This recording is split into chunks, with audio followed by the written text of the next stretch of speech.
જૂની વાતો તમારી મેન્ટલ હેલ્થને ખરાબ કરી રહી છે. તો આ ટિપ્સને તમે ફોલો કરો અને તમારા ભૂતકાળથી છુટકારો પાવો. જો તમારા ભૂતકાળમાં કંઈક એવું બન્યું છે જે તમને પરેશાન કરતું રહે છે અને તમે તેનાથી બહાર આવી રહ્યા નથી, તો આ તમારી મેન્ટલ હેલ્થને ખરાબ કરી શકે છે.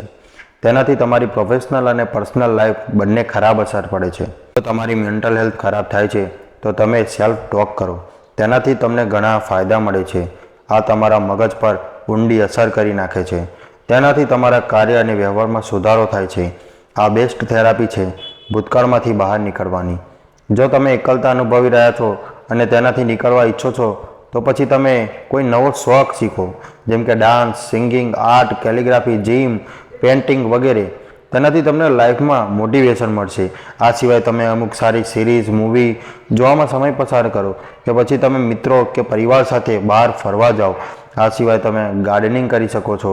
આ પણ એક સારી રીત હોય છે એકલતામાંથી, ભૂતકાળમાંથી બહાર નીકળવાની.